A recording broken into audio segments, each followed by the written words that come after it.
তিনটি পথ আছে। একটা হচ্ছে তো বিপ্লব, প্রথাগতভাবে অনেক বিপ্লবী ইতিহাস আছে। বিপ্লব, আপনি যখন একটা ক্ষমতাকে মানে জনগণের বল প্রয়োগের দ্বারা উৎখাত করতে পারেন একটা বিদ্যমান ক্ষমতাকে, আপনি যখন যে ক্ষমতা দখল করলেন, সেক্ষেত্রে সাধারণভাবে বিপ্লবের ক্ষেত্রে যেটা করে যে বিদ্যমান সংবিধান যা কিছু আইন কানুন সবকিছু স্থগিত করা হয়। নতুন একটা বিপ্লবী কর্তৃত্ব সেটাই আইন হিসেবে সামনে আসে, সেটা তখন নানান ডিক্রি জারি করে এবং তখন তারা তার মধ্যে দিয়ে রাষ্ট্র পরিচালনা করে, নতুন সংবিধান তৈরি করে, খসড়া করে, সেটা সব কিছুই যা কিছু করুক, এমনকি যদি গণভোটেও দেয়, আপনাকে শেষ পর্যন্ত গিয়ে একটা পার্লামেন্টে তৈরি করতে হয়। এমনকি সমাজতান্ত্রিক বিপ্লবও যারা করেছে তারাও তাই করেছে, এমনকি ইসলামী বিপ্লবও যারা করেছে তারা করেছে, একটা পার্লামেন্ট তৈরি হয়, সেই পার্লামেন্ট রিপ্রেজেন্টেটিভরাই কিন্তু এই সব পুরো প্রক্রিয়াটাকে বৈধতা দেয়, রাটিফাই করে। তার মানে এটা হচ্ছে বিপ্লবের পথ। আরেকটা পথ হচ্ছে আপনার একটা কনস্টিটিউশন আছে, আপনি অভ্যুত্থান করলেন, কনস্টিটিউশনের মধ্যে ঢুকে গেলেন। এই যে নেপালে অভ্যুত্থান হলো, কনস্টিটিউশনের মধ্যে ঢুকে গেলেন। আপনি শ্রীলঙ্কায় হয়েছিল, আপনি এখন বিভিন্ন দেশে হচ্ছে, সব দেশে কিন্তু সংবিধান স্থগিত করে ফেলে না, কনস্টিটিউশনের মাধ্যমেই তারা কোনো না কোনো পথ খুঁজে বের করে। আরেকটা পথ আছে, সেটা হচ্ছে যে আপনি এমন একটা পরিস্থিতি যেখানে এরকম সরকার পালিয়ে গেল, তখন এটার কোনো ব্যাখ্যা করা যাচ্ছে না। এই সিচুয়েশনটা কনস্টিটিউশন এর বিদ্যমান যা কিছু লেখা আছে সেটা দিয়ে আপনি এই পরিস্থিতিটাকে ব্যাখ্যা করতে পারছেন না। এরকম পরিস্থিতির জন্যই সংবিধানে একটা 106 নামক অনুচ্ছেদ আছে। তখন আপনি কি করবেন? সুপ্রিম কোর্টের কাছে প্রেসিডেন্ট যাচ্ছেন যে এই সিচুয়েশনে আমি কি করব। সুপ্রিম কোর্ট একটা পরামর্শ দেন, সেই অনুযায়ী প্রেসিডেন্ট একটা ব্যবস্থা নেন। সেই অবস্থাতেই আমাদের অন্তর্বর্তী সরকারটা গঠিত হয়েছে। তার মানে এটা একটা বিশেষ পরিস্থিতি, তার একটা স্বীকৃতি আসলো, আবার আপনি সংবিধানের ভেতরেও ঢুকলেন। দুটা মিলিয়ে কিন্তু আপনি একসাথে চলেছেন। কিছুটা বলতে পারেন একটা মধ্যম পন্থায় আপনি অগ্রসর হয়েছেন। এটা সংবিধানের পথে চললাম তো। হ্যাঁ, আপনি সংবিধানকে নিয়ে কিন্তু চলছেন, তাহলে এখন গণভোট আপনি কিভাবে দিয়েছেন? কিন্তু সংবিধানকে নিয়ে কিন্তু আপনি চলছেন। এই যে মাঝখানের অবস্থাটা, এর দায় কার? এর দায় হচ্ছে 8 তারিখে যারা এই সরকার গঠনের প্রক্রিয়ার সাথে ছিলেন, যারা এইভাবে সিদ্ধান্ত নিয়েছে, সেখানে এনসিপি কিংবা ইভেন জামাত ইসলামী, বিএনপি তো বটেই, সবাই তারা কিন্তু এই প্রসেসের মধ্যে ছিলেন। বরং আমরা দাবি করতে পারি যে আমাদের সাথে যথার্থভাবে এই আলোচনা আমাদের করা হয়নি, কিন্তু আমরা তারপরে এটা মেনে নিয়েছি এই জায়গা থেকে যে যখন জনগণের একটা জায়গা, একটা সরকার গঠিত হতে যাচ্ছে, সেখানে আমরা ভেবেছি যে এই প্রক্রিয়ার মধ্য দিয়েও আমাদের যে লক্ষ্য সেটা আমরা যদি সর্বোচ্চ অর্জনের আমরা চেষ্টা করব। এখন এই পথে এসে আপনার সংস্কার করলেন, কমিশন করলেন, ঐকমত্য কমিশন করলেন, একমত অনেকগুলো বিষয় হলেন, কিছু কিছু ভিন্ন মত থাকলো। এখন এসে আপনার সমস্যা কি দাঁড়াচ্ছে? সমস্যা দাঁড়াচ্ছে যে আপনি বলছেন রাজনৈতিক অনাস্থা আছে, ক্ষমতায় গেলে অমুক কেউ কিছু করবে না, তাহলে আগে ভাগেই সব কিছু করে ফেলতে হবে। এটা করতে গিয়ে আপনি যে পথ প্রস্তাব করেন, কখনো কখনো ওই কনস্টিটিউশনকে ভায়োলেট করে আপনি একটা পথ প্রস্তাব করেন, আবার কখনো কখনো এখনই বিপ্লবের পথকে প্রস্তাব করেন যে কনস্টিটিউশন স্থগিত করে তারপর আমি এগুলো সব নিজে করে ফেলবো। এইটা আপনি যে পথে গঠিত হয়েছেন সেই পথটাকে আবার অস্বীকার করে। ফলে আপনার এই মুহূর্তে আপনি যে পথে গঠিত হয়েছেন, যেভাবে চলছেন, যে বৈধতার জায়গা থেকে আপনি মানে আছেন, সেটাকে আপনি যদি অস্বীকার করার এই মুহূর্তে চেষ্টা করেন, তাহলে কিন্তু সবাই মিলে একমত হলে আপনি বড়জোর করতে পারেন। দেশের রাষ্ট্র প্রতিষ্ঠান এবং রাজনৈতিক দল সকলে মিলে যদি আমরা ঐকমত্য হই, রাজনৈতিক দল বলতে অন্তত আন্দোলনকারী শক্তি সমূহ, কিন্তু দেখা যাচ্ছে যে না রাষ্ট্র না রাজনৈতিক দল কোনোটাই কিন্তু ঐকমত্যের জায়গা নেই। তাহলে আপনি একটা দল প্রস্তাব করলেই তার মানে আপনি বিপ্লবী পথে অগ্রসর হতে পারছেন না, অথবা আপনি যা চাচ্ছেন তাই চাপিয়ে দিতে পারছেন না। তাহলে একটা ঐকমত্যের জায়গায় আসতে হবে। ঐকমত্যের জায়গা কি? জায়গাটা হচ্ছে এই যে অনাস্থার জায়গাটা, সেই অনাস্থার জায়গাটা দূর করার জন্যই কিন্তু আমরা শেষ পর্যন্ত এটাতে একমত হয়েছি যে একটা গণভোট হবে, কিন্তু গণভোট ডিসাইড করবে না যে এই যে জুলাই সনদটা আমরা সই করেছি, এই জুলাই সনদ গণভোটেই বাস্তবায়িত হয়ে গেল। জুলাই সনদকে জনগণ সমর্থন করেন নাকি এটাকে প্রত্যাখ্যান করেন, কেবল এটা যাচাই করা হবে। এর মাধ্যমে কি অর্জন করব? জুলাই সনদটা পরবর্তী পার্লামেন্টের জন্য একটা বাধ্যতা জায়গা তৈরি হবে যে হ্যাঁ, এই জুলাই সনদের ভিত্তিতে যারাই ক্ষমতায় যাবে, অথবা যারা যদি না জয়যুক্ত হয় তাহলে কি করবেন? তাহলে কি করবো সেটার একটা পথ আছে, সেটা পরে আসছি। জুলাই সনদের হ্যাঁ জয়যুক্ত হওয়ার অর্থ হচ্ছে যে পরবর্তী আইনসভার কাছে এটার একটা বাধ্যতা তৈরি হচ্ছে যে আইনসভা যাতে এটা অনুমোদন করে।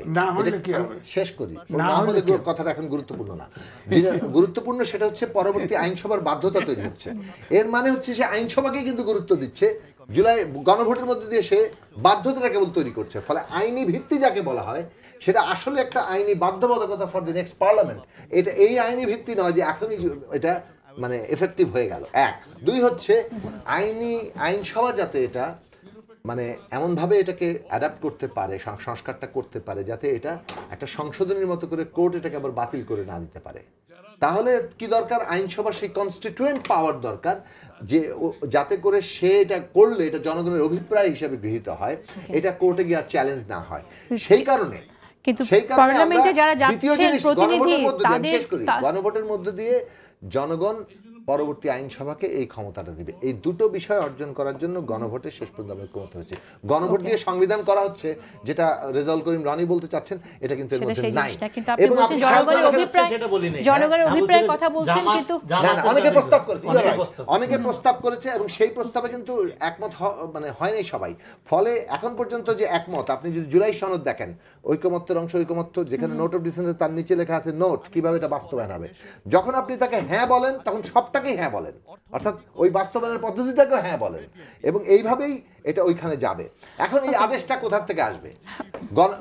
এনসিপির দুটো প্রস্তাব আছে, একটা হচ্ছে গণভোটের মধ্যে দিয়ে এটা হ্যাঁ হয়ে যাবে, তখন আর নায়ের কোনো সুযোগ নেই, এটা ঠিক নয়, এটা বিষয়ে কোনো ঐকমত্য হয়নি, কারণ জুলাই সনদে এটা লেখা আছে। দুই নম্বর হচ্ছে যে এনসিপির দ্বিতীয় প্রস্তাব, তারা চাচ্ছেন যে বাংলাদেশ সংবিধান 1972 এটা থাকবে, সংস্কারকৃত সংবিধান 2026 এটা গুরুত্বের সাথে লিখতে হবে। এই বিষয় নিয়ে ধরেন আলাপ আলোচনা আমরা করতে পারি, এটা আমরা একটা ঐকমত্যের জায়গা, যে রেভলিউশনকে গুরুত্ব, জুলাই অভ্যুত্থানকে গুরুত্ব দেওয়া এবং এখানের মধ্যে দিয়ে যে এত বড় একটা অর্জন হলো সেটাকে গুরুত্ব দেওয়া, সেটা নিয়ে আলোচনা চলতে পারে। প্রথম তাদের যে দাবি, যে জুলাই আদেশ, এই আদেশ প্রেসিডেন্ট, আপনি যখন একটা পার্লামেন্ট থাকে না এবং আপনি ঠিক ওই সংবিধানও স্থগিত করেন নাই, তখন যা কিছুই বলেন সেটা প্রেসিডেন্টের আদেশেই যায়, এবং প্রেসিডেন্ট একটা আদেশ দিলে যেটা নাম যাই দেন সেটা অর্ডিন্যান্স আকারে গৃহীত হয়। ফলে আপনি জুলাই আদেশও যদি বলেন, এটা বেসিক্যালি একটা অর্ডিন্যান্স, এবং এই অর্ডিন্যান্সের মধ্যে দিয়ে আপনি এটা করবেন। কিন্তু তারা বলছেন যে এই অর্ডিন্যান্স সংবিধান বদলাতে পারে না, অর্ডিন্যান্স তো কোনো সংবিধান বদলাতে পারে না। আমরা সংবিধান বদলাচ্ছি এটা কোথায়? আমরা গণভোট করছি তো সংবিধান বদল করছি না, গণভোটের মধ্যে দিয়ে আইনসভাকে পাওয়ার দেওয়া হচ্ছে। আচ্ছা, আমরা শেষ করি জায়গায় অর্ডিন্যান্সের মধ্যে দিয়ে বদলাচ্ছে না। আমি জানি যে এই এত বড় তর্কটাকে আমি মানে যখন 2-4 মিনিটের মধ্যে আনতে চাচ্ছি তখন ক্লিয়ার হবে না, সেজন্যই করে যাচ্ছেন। কিন্তু আপনারা যেহেতু তর্ক করলেন, আমরা যেহেতু ওর মধ্যে থাকি, ফলে এটা খুব গুরুত্বপূর্ণ আলাপ, খুবই গুরুত্বপূর্ণ আলাপ। কিন্তু তারপরও কনস্টিটিউয়েন্ট পাওয়ার আরেকটা হলো যে এটাকে সংবিধানের উপর স্থান দাও, দুই জায়গায় তো তর্কটা, দুইটা জায়গায় আমি মনে করি অ্যাভয়েড। আমি যে জায়গা থেকে আর্গুমেন্টটা তুললাম, এখানে কনস্টিটিউয়েন্ট পাওয়ার ইজ দেয়ার, কারণ এটা একটা এক্সট্রা কনস্টিটিউশনাল টাইমের মধ্যে আপনি আসেন। আপনি তো এটা তত্ত্বাবধায়ক সরকার না, তাহলে আপনি 90 দিনের মধ্যে নির্বাচন দিয়ে নেমে যেতেন। অলরেডি আপনি 1 বছরের বেশি সময় পার করে ফেলছেন, এবং বাংলাদেশ রাষ্ট্রে শুধু সংস্কার না, পুনর্গঠন দরকার, এই বিষয়ে কারো কোনো দ্বিমত নাই। অন্যদিকে আপনার যে কোনো, ফলে সংস্কার দরকার বা পুনর্গঠন দরকার, এটা কি? এটা একটা পলিটিক্যাল ক্রাইসিস রাষ্ট্রের, যে কোনো পলিটিক্যাল প্রবলেমের legal solution is dangerous. That is my point. এক নাম্বার। 2 নাম্বার হলো আপনি সংক্ষেপে, হ্যাঁ, তাহলে কনস্টিটিউয়েন্ট পাওয়ার যেটা আপনি বলতেছেন, সেই পাওয়ারটা এখানে তো মানুষ ভোট দিতে পারে না 18 বছর। ফলে আপনি যখন পার্লামেন্টকে আপনি আপনার এই ক্ষমতা, সভারেন পাওয়ার, যেটা লেজিসলেচার যেভাবে ফাংশন করে, সেদিকে না গিয়ে আপনি সেই মেগনা কার্টারের নীতি যে ফলো করতেছেন, একটা চার্টারকে ধরে আগানোর নীতি, সেইটা এখন এখানে ভায়াবল হবে না। কারণ এখানে অলরেডি একটা পার্লামেন্টের প্র্যাকটিস অনেকদিন যাবত আছে, সেটা হাসিনার কারণে বাধাগ্রস্ত হয়েছে, মানে 91 থেকে শুরু হয়েছিল। ফলে আপনি সেই প্র্যাকটিসের মধ্যে দিয়ে ঢুকে আমার মনে হয় আপনি গণভোট করতে পারেন, কিন্তু সেটা নট বিফোর পার্লামেন্টের পরে এই গণভোটের যাওয়ার জন্য। এবং কারণ এখানে সংস্কার দরকার, এই বিষয়ে কারো যেহেতু দ্বিমত নাই, ফলে এখানে কার ভিন্ন মত আছে যে কে না বলবে আওয়ামী লীগ, এই আওয়ামী লীগের নাটা এখানে অন্তর্ভুক্ত করার কোনো দরকার নেই। আপনি পার্লামেন্টের কাছে এটা পাঠান, পার্লামেন্ট প্রেসিডেন্টের কাছে পাঠানোর আগে অধিকতর জনসম্পৃক্ততার জন্য গণভোটে যেতে পারে, কিন্তু নট বিফোর। শেষ করে দেব, আন্তর্জাতিক 6টি মানবাধিকার সংগঠন আওয়ামী লীগের যে নিষেধ কার্যক্রম নিষিদ্ধ করা আছে সেটা উইথড্র করার জন্য আহ্বান জানিয়েছেন। আমি একটু আপনার মন্তব্য শুনতে চাই। বিষয়টা হচ্ছে, একটি গণতান্ত্রিক দেশে একটি দল আর একটি দলকে নিষিদ্ধ করতে চায় কেন? এটা জনগণের সাথে, ধরেন আমি বলি যেটা বললেন উনি, যে এটা সংবিধান নাই, ওত নিয়েছে যেদিন এই সংবিধান বহাল, এই সংবিধানে লেখা আছে পার্লামেন্ট শেষ হওয়ার 90 দিনের ভিতরে ইলেকশন। আপনি যদি 90 দিনের ভিতরে ইলেকশন দিতেন, এই আওয়ামী লীগ মুসলিম লীগ হয়ে যেত। এখন তো এটা মোটা তাজা করতেছেন আপনারা, তার অ্যাক্টিভিটিস নিষিদ্ধ করছেন। যান দেশে যান, একটা সমর্থন কমেছে? কমে নাই। বাড়ে ছাড়া কমে নাই। অর্থাৎ এই সরকারের এবং রাজনৈতিক দলগুলোর ভুল স্টেপের কারণে এই ফেসিবাদের আনাগোনা, এই যে বিভিন্ন সময় ঝটিকা মিছিল, এগুলো ভারত থেকে হেল্প করা, এগুলো হচ্ছে। আপনি ইলেকশন দিতেন তখন 30 দিনের 3 মাসের ভিতরে ইলেকশন দিতেন, ওরা এমনিতে হয়ে যেত, কেউ আওয়ামী লীগের ভোট দিত না। অল্প 5টা নেই 10টা সিট পেত। এই 2 হচ্ছে, এখন আমি যেটা বলছি যে এই 52টা নিবন্ধিত দল, 25টা দল সনদে স্বাক্ষর করেছে, বাকি দলগুলো বাইরে আছে। এখন সাকিব ভাইরে দায়িত্ব নিছে, দেশের দায়িত্ব পুরোটা, ওনারা যা করবে তাই ফাইনাল। গণভোট চ্যালেঞ্জ হবে, এই সরকার চ্যালেঞ্জ হবে, কারণ এই সরকার, আমি নিজে বলেছি, সেনাপ্রধান বলেছে 662 জন সেনানিবাসে আশ্রয় নিয়েছে, কিন্তু সেই তার ভিতরে প্রধান বিচারপতি সহ অ্যাপেলেট ডিভিশনের 2 জন বিচারপতি ছিল। তো কে দিছে? 106 অনুযায়ী কে দিয়েছে? কারণ কাগজপত্র কোথায়? কোনো ডকুমেন্ট নাই। তো সরকার তো তাহলে অবৈধ হয়ে যাবে এগুলি করতে গেলে। একটা করবেন আর একটা চ্যালেঞ্জ হবে, সরকার সব অ্যাক্টিভিটিতে অবৈধ হয়ে যাবে, সবগুলো রাষ্ট্রদ্রোহী মামলায় ঢুকে যাবে। তো আপনার সরকারের 106 অনুচ্ছেদ কাক দিয়ে নিলেন? এখন জোড়াতালি দিয়ে এক সময় শুনলাম যে অ্যাটর্নি জেনারেল হাজির হয়েছে। আরে অ্যাটর্নি জেনারেল হাজির, প্রেসিডেন্ট বলছে 106 অনুচ্ছেদ, প্রেসিডেন্টের কাছে কাগজ নাই। প্রেসিডেন্ট বলছে যে শেখ হাসিনা আমার কাছে রিজাইন করছে, ডকুমেন্ট নাই। মতিউর রহমান রিপোর্ট করছে না, কোনো ডকুমেন্ট নাই, কিচ্ছু নাই।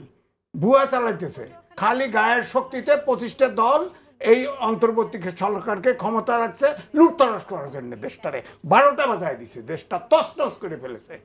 বলেন দেশের কি ঠিক আছে? বলেন। এই সরকার নির্বাচন করে সরকার আসলে 2 বছরের দেশ চালাতে পারবে না, 2 বছর চালাতে পারবে। দেশের প্রশাসন নাই, অর্থনীতি নাই, ইনভেস্টমেন্ট নাই। প্রফেসর ইউনূস সাহেব নিজে কত বেনিফিট নিছে, প্রত্যেকটা ছেলেটেলে সবগুলো। এখন আর ভ্যান গাড়ির থেকে রুটি খাইতো, এখন হেলিকপ্টারে 6 দিনে 18 বার চলে। হ্যাঁ, খাল খনন করে, স্টিল স্ট্রাকচার দিয়ে শক্ত করে বানায়, তার উপরে কার্পেট বিছায়। এগুলো কি? আপনার রাত্রেবেলা সকালবেলা 300 ফিটে হাঁসের মাংস খাইতে যান, ওখানে না পাইলে আপনার শেরাটনে যায় খান। কি ফুর্তি সব। ওকে, আমরা এই আন্তর্জাতিক সংগঠনগুলোর যে আহ্বান সেই বিষয়ে কথা বলতে চাই। সাকিব ভাই যেহেতু 25 দলের ভিতরে আছে, আমি কিন্তু আওয়ামী লীগের 5 বছর টানা, শেষের 5 বছর জীবনের ঝুঁকি নিয়ে আমি টক শোতে সব কথা বলছি, সত্য কিছু ছাড় দেয়নি। আমি চ্যালেঞ্জ করব, এইগুলি করলে আমি নিজে মামলা করব বলে দিলাম, আজকে ঘোষণা দিয়ে দিলাম। দেখি ওনাদের কেমনে গায়ের জোরে করে। যদি দেশ থাকে, আইন থাকে, অবশ্যই সেটা হলো গণ অভ্যুত্থান একটা ম্যান্ডেট, হাসিনা পালায় গেছে, এটা কোনো ডকুমেন্ট দরকার নেই। তবে আজিজ ভাই অন্য যেগুলো বলছে এগুলো কিন্তু হ্যাঁ ডেফিনেটলি জনগণ অনেক কিছু পাচ্ছে না, কিন্তু একটা জিনিস আমাদের যেটা চিন্তা করতে হবে সেটা হলো যে এখানে আমাদের একটা রাষ্ট্রকে পুনর্গঠন করতে হবে। পুনর্গঠন করার জন্য ডেফিনেটলি আপনি যদি ধরে নেন জনগণ আপনাকে ম্যান্ডেট দিয়ে দিচ্ছে, ধরেন গণ অভ্যুত্থানের, ধরেন আওয়ামী লীগের বিরুদ্ধে সাকিবের আওয়ামী লীগের বিরোধিতা, বিএনপির আওয়ামী লীগের বিরুদ্ধে, জামাতের আওয়ামী লীগের বিরুদ্ধে একই রকম না, আবার সবাই আওয়ামী লীগ বিরোধী। ফলে আওয়ামী লীগের বিরুদ্ধে একটা তারতম্য আছে। ফলে গণ অভ্যুত্থান আপনার অ্যাবসোলিউট ম্যান্ডেট না, কিন্তু সম্মিলিত শক্তিভাবে একটা সরকার গঠন করে দেশকে শান্ত রাখা বা চালানো একটা ট্রানজিশনাল পিরিয়ডের মধ্যে আমরা আছি। এইটা একটা অন্তর্বর্তীকালীন অবস্থা, এই অবস্থাটা ট্রান্সফরমেটিভ। একেবারে শেষ করে দেব আমি। ফলে এইটা শেষ করে এই পয়েন্টটা বলি যে ফলে আপনি যদি ধরেও নেন, ধরেন 90% বা 95% লোক আপনার পক্ষে আছে, এই জন্য আপনি রাজনৈতিক দলগুলো মিলে যা খুশি করবেন, এটা ধরে নেওয়াটা অন্যায় হবে। বরং আপনি জনগণের কাছে যান, নির্বাচিত হয়ে আসেন।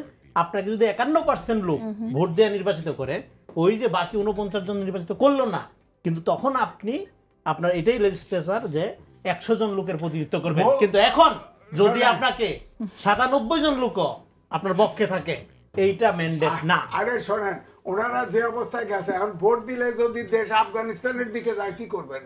তখন এইসব ম্যান্ডেট সব শেষ। ফলে আপনি ধরে নিলেই হবে না যে 97% লোক আপনার সাথে আছে। আপনি যদি ওগুলো ধরে নিতে পারেন, আমি এটা ধরে নিতে পারতেছি না কেন? বলছে তো কোরআনের আইন বদলে যাবে, আল্লাহ তৌফিক দিছে, তারপরে আপনার একটু কথা বলি, আমি ভোটার চেঞ্জ করে ফেলাবে, একটা সিট থেকে আরেকটা সিটে ভোটার নিয়ে যাবে। কি ষড়যন্ত্রের ভিতরে পড়ছি? হ্যাঁ, এখন যদি দেশ আফগানের দিকে ঢুকে যায় কি করবেন? আচ্ছা, ধন্যবাদ আপনাকে। আমরা একটু মানবাধিকার সংগঠনগুলো যে আহ্বান সেটা নিয়ে কথা বলতে চাই। হ্যাঁ, বিষয় হচ্ছে যে নিশ্চয়ই এখানে আজিজ ভাই কিংবা রনি যে তাদের মতামত দিচ্ছেন, তাদের মতামত দেওয়ার অধিকার আছে, এবং তারা তাদের নিশ্চয়ই নিজেদের বোঝাপড়া অনুযায়ী মতামত দেবেন। আমি এবং যেহেতু আমি ঐকমত্য কমিশনের একজন নিয়মিত অংশীদার, সে কারণে আমরা ওখানে যে আলোচনা হচ্ছে এবং যেহেতু নানা দিক থেকে পুরো আলোচনার পরম্পরা, খুঁটিনাটি ইত্যাদি বিষয় নিয়ে যথাসম্ভব খুঁটিনাটি বিষয়গুলোও দেখা হচ্ছে, কোন প্রশ্নে কোথায় সংবিধান লঙ্ঘিত হচ্ছে অথবা সংবিধানের ধারাবাহিকতা রক্ষিত হচ্ছে, কোন প্রশ্নে আইনি প্রশ্ন উঠতে পারে, সবগুলো দিকই বিবেচনা করে আমি কথাগুলো বললাম যে হ্যাঁ, এখানে কেউ কেউ প্রশ্ন তুলছেন যে জুলাই অভ্যুত্থানের উপর দাঁড়িয়ে এখানে প্রধান উপদেষ্টাই প্রফেসর ডক্টর মোহাম্মদ ইউনূস একটা আদেশ জারি করবেন, তখন কিন্তু এটা সংবিধানকে একভাবে বাই এক্সটেনশন এটা স্থগিত করে দেয় কিনা এই প্রশ্ন চলে আসে। ফলে ওই প্রশ্নটা কিন্তু ওই জায়গার কারণেই ঐকমত্য হয়নি। কিন্তু যখন একটা প্রেসিডেন্সিয়াল অর্ডিন্যান্স হয় এটার মধ্যে দিয়ে এই আদেশটা, তখন আসলে এইটা অর্ডিন্যান্স জারি করার ক্ষমতা প্রেসিডেন্ট এখন আছেন, অ্যাজ লং অ্যাজ পার্লামেন্ট অনুপস্থিত।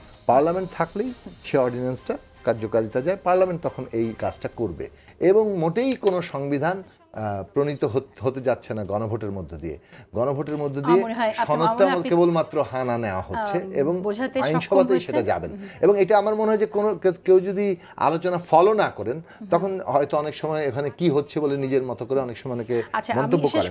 শেষ করি, এটা হচ্ছে যে আওয়ামী লীগের বিষয়ে আলোচনার ক্ষেত্রে আমরা যেটা বলেছি সবসময় যে আমরা ন্যায় বিচার চাই।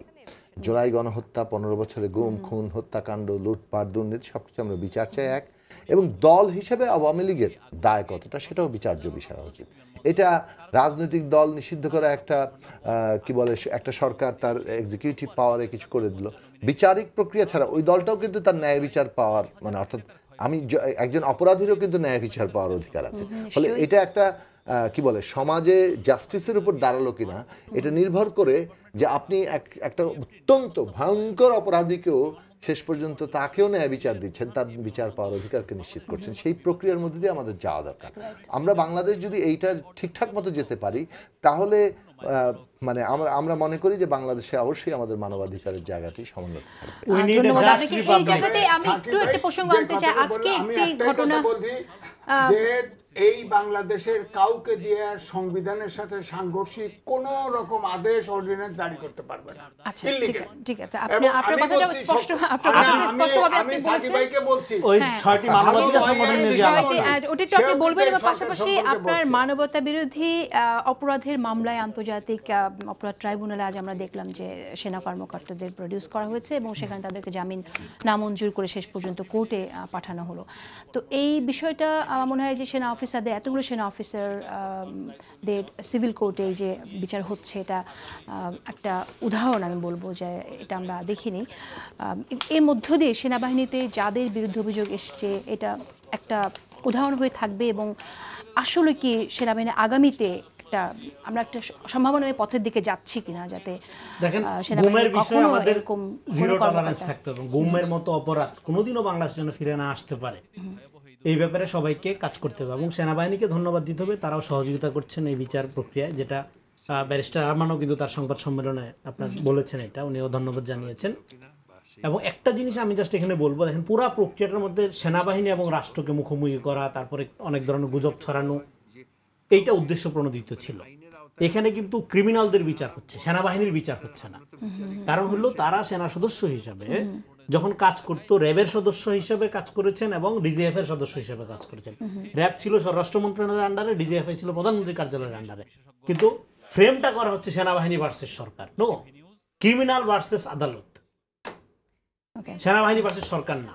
এবং 15 বছরে হাসিনা যেহেতু সবকিছুই নষ্ট করছে, সেনাবাহিনীও কলুষিত হয় না, এটা তো কেউ বলেন নাই।